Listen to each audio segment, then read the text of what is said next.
So you getting ready to sell your house in Middle Georgia. Well, it doesn't matter if it's in Kathleen, Bonaire, or Warner Robins, you're gonna have some tax implications when you sell your house, whether it's your primary residence or whether it's an investment property. So in this video, we're gonna talk to an accountant and ask all the common questions that you wanna know the answers to. So let's get busy.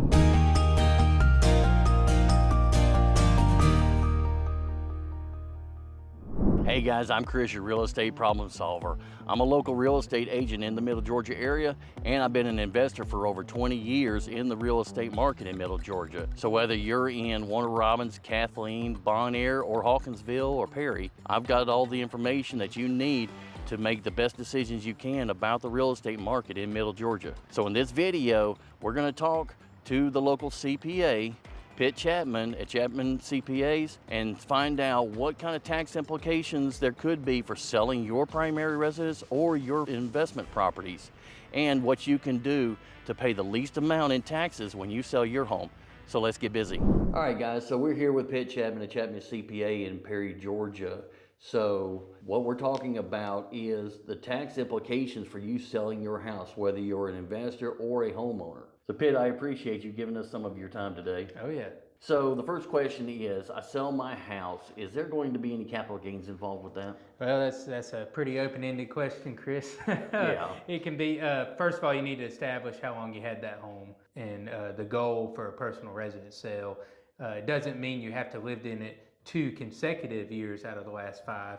It just needs to have been your primary and principal resident 2 out of the last 5 years. But you're talking about a code section 121, correct? Yeah, yeah. So at that point, if you're a single individual, you can exclude your first $250,000 of gain, not $250,000 of sales price, $250,000 of gain. Okay. And if you're married, filing joint, it's $500,000. And so by that I mean, it doesn't mean if you sold your house for $500,000, you could sell one for $750,000 that you paid $250,000 for, and you can exclude that $500,000 worth of gain, so long as you've had it 2 out of the last 5 years.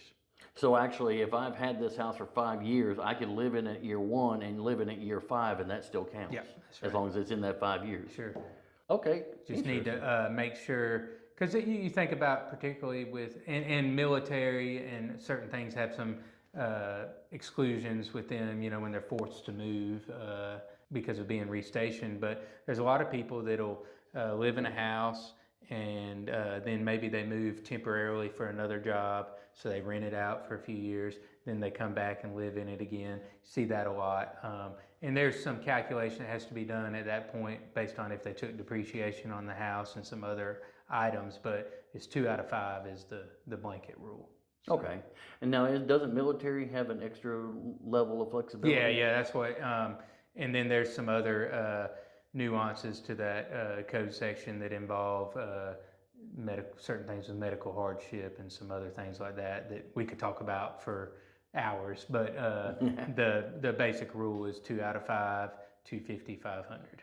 Okay, so with the next question is, how do I figure out like a cost basis if it's like my personal house or an investment property? Sure. So your basis in your house, obviously you start with what you bought it for, and also you could have been gifted the property. So your basis in gifted property would be whatever the basis that the person that made the gift to you had in it. And so if they bought it for $50,000 and it's worth $100, they gift it to me, it's still worth a basis of $50. Yep, that's right. Okay. Yep. And so you start with what your original basis in it is, and then additions to basis involve certain improvements, and by improvements I mean something that extends the useful life of the home, expands the purpose and use of the home, or is done to increase the value of the home. So like a roof, or a swimming pool, or you added a pool house or a shed. All that adds to the basis. What doesn't add to the basis is your kid throws a baseball at the window and broke it 5 years ago and you had to replace the window. That's not really increasing your basis. But what if I replaced it with double pane? Yeah, so, but if you were to replace all of your windows because you had old single pane glass with the gas lined windows that are, you know, very expensive, that would be an improvement to your property. So it's important. Okay. I encourage people, just have a folder somewhere in your house, because you think about, you may have a house 10 years and it increased so much in value, but you did a lot during the time for that. You need to have some type of documentation of what you did. You can't just walk in and say, oh, I put a $200,000 pool in. Like, okay, where's the contract from the pool? So Right. So does that count for homeowners, primary residence and investments, or yeah, just? because several years back, very rarely did you see someone even have to worry about exceeding the exclusion amount on selling your personal residence. But with how much properties have gone up lately, particularly here in Middle Georgia, there's a lot of people that are sitting on some substantial increase in value on their home, and they may be close to exceeding that amount, and they're only going to pay on the excess. But if you talk to them and say, I looked at the pictures of this house from back in the day, and it didn't have this circular driveway. When did you put that circular driveway in? Oh, okay. Oh, I forgot about that. That was $25,000 when I did that. Well, that's an improvement to your property. Okay, It so would that increase your basis. Okay, so that'll increase my basis, and Yeah. basically all I have to have is either the contract or the invoices. Yeah, something you would want to have some backup record in case your government ever came asking. Okay, so if I'm an investor and I bought a wholesale deal, or I bought a rehab house, and I had to put in an air conditioner, new roof, floor, painting, all that Yeah. good stuff, how much of that could I deduct, or how much of that would contribute to the capital, the basis? So if you haven't depreciated it at all yet, it would all of it would contribute to your basis in the property. But with rentals that you're earning income off of, a lot of times there's depreciation associated with it. Right. So it just your adjusted basis would be your original cost less depreciation that's been taken. So if you had improvements on a 15-year schedule and you did them 10 years ago, you've only got about 5 years. You've already taken a lot of depreciation on those, so they wouldn't add to your basis then. Okay, so I buy a house for $100,000. I put $50,000 worth of work into it. That automatically gets, as long as I can prove it, I've got a $150,000 basis. Yep. In the first if you year. sold it at the end of that, when you finished all the work, your basis would be $150,000. If you put it in service as a rental and rented it for 5 years and then decided to sell it, your basis would be $150 less the depreciation you got between year 1 and year 5. Okay, and as a side note, I've already been told a couple of times, go ahead and take your depreciation, because they're gonna dock you for it anyway, correct? Yeah. So I mean, you got to be careful with, there's certain rules based on income and the type of depreciation that's been taken with depreciation recapture, that you recapture at ordinary income rates, not long-term capital gains rates. And that can get a little unattractive on the tax line. So you got to be concerned about that a little bit. But us with our clients, most all my clients have rentals. I kind of know what their goals are to a point with their rental properties, and we bear that in mind as we're preparing the returns through the years.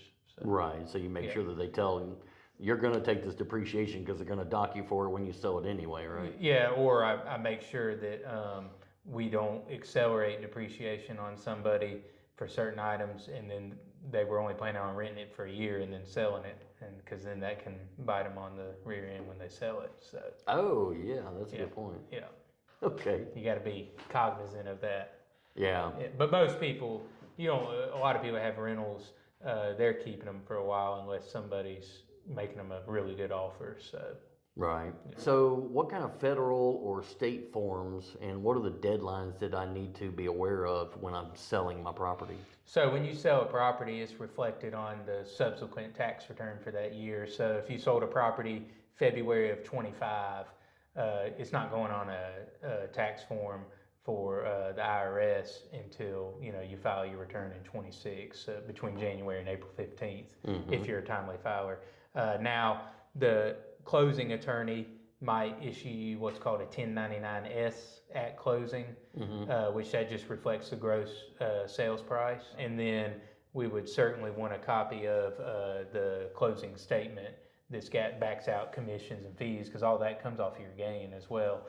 And then it goes on the same line if it's just a personal residence. You still have to document the sale of personal residence to show you get the exclusion.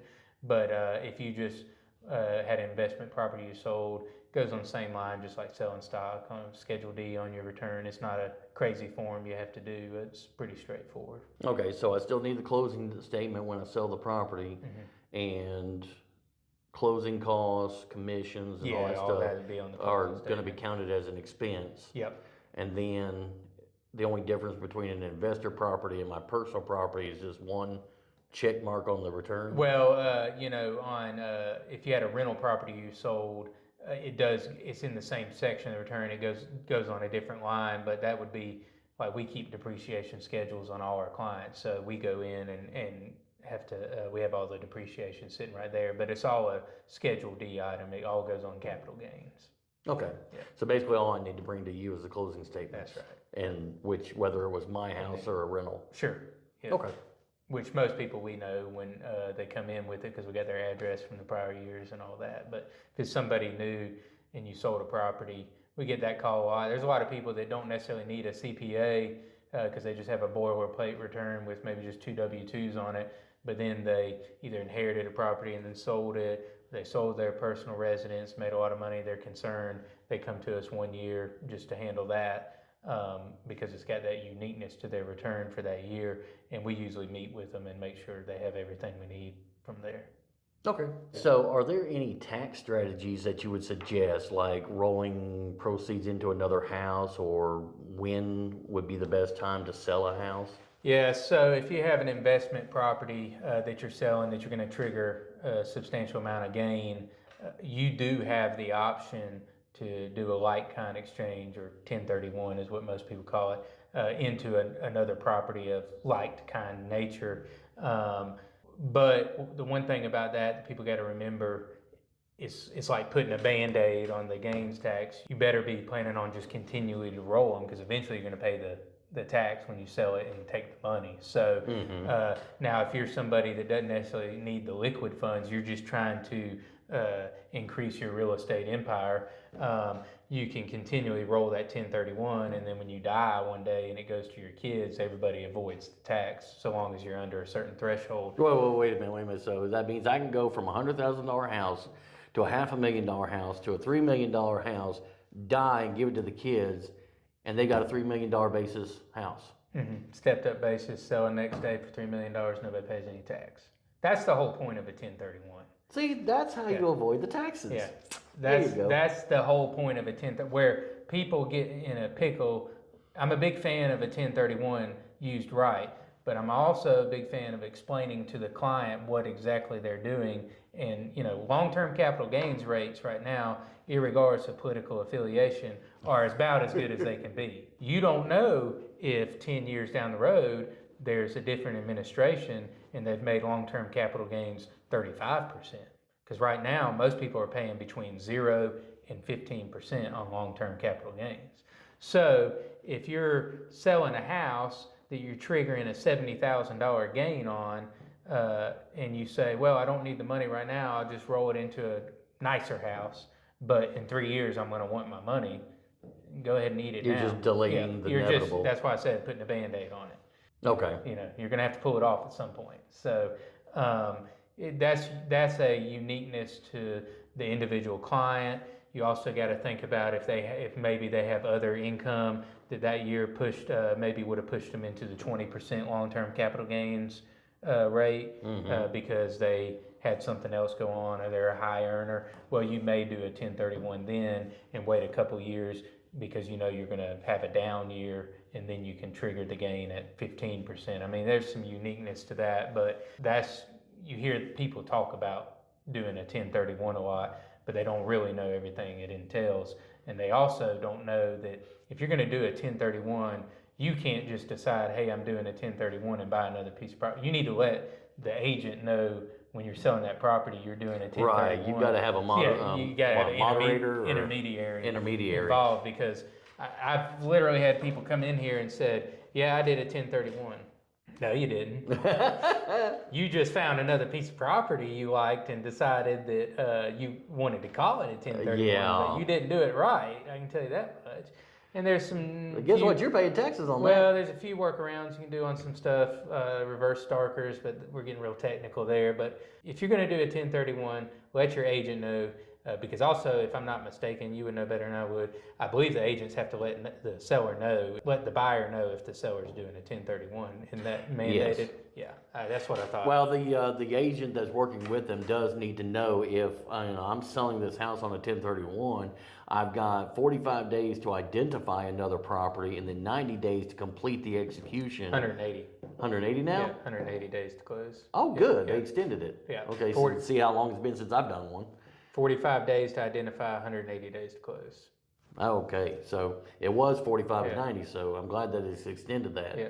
But yeah, if you sell your property with an agent, the agent does need to know, because you need to have an intermediary on standby when they go to closing.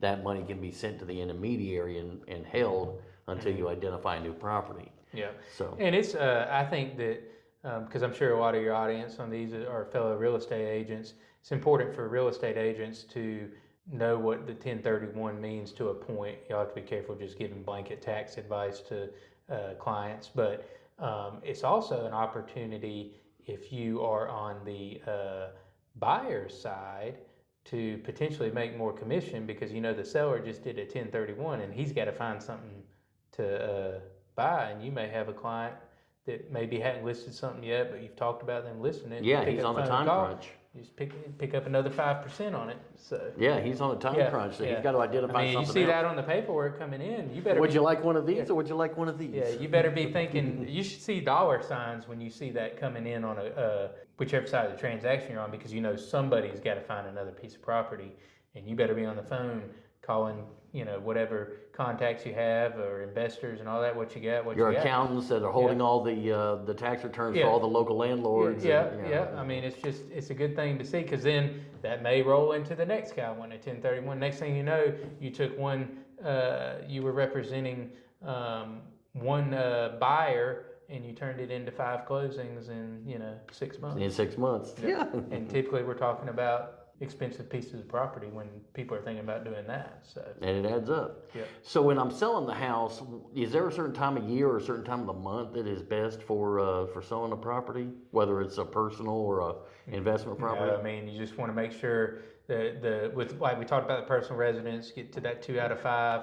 And if it's anything you're selling, it's always ideal to hold it for at least a year before you sell it. So because it makes it long-term capital gains versus short-term. Short-term is at whatever your normal rate is. So if you're a couple and you're in a 22% marginal tax rate and you sell a house, and it doesn't have to be a house, it could be land, just straight raw land.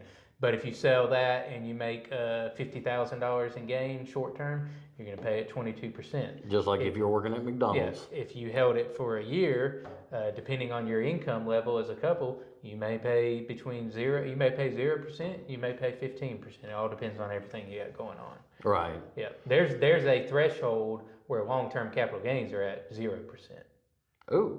Yeah. And we've dealt with elderly clients where we have timed things to make sure they just barely got below that, or even selling something on an installment sale when the only thing they have coming in is maybe just one pension and Social Security, and they own or finance a property to somebody, and we set the terms on the installment sale where currently it keeps them just below that threshold, where that's just the only thing they're paying on is the interest. Excellent. Yeah, I'm a big fan of installment sales. I mean, and real estate agents or seller financing, because real estate agents still going to get paid their commission on that. But that opens up that's a great tax savings vehicle for clients, because you spread that gain out over a number of years instead of all in 1 year. So right, because you can always negotiate all the terms of the sale. Yeah. So if I'm selling a house to you and I'm willing to do owner financing, as long as you give me enough of a down payment to pay for the attorney if you default and pay for my realtor's commissions, for my realtor, then the rest of it's just income and mailbox money to me. You can even put nuances in that type of agreement with payment penalty. Because if you think about it, if you sell or finance a home to somebody for $250,000 and you do it on 15-20-year note at 6.5%, you just sold that house for a lot of money. You sold that for $315,000. And people are like, oh, I don't want to pay the tax on the interest. It's free money. You're keeping 75 cents on the dollar. Yeah. that you would have never had. So that's something to keep in mind too. That's coming back more based on what I'm seeing come across my desk.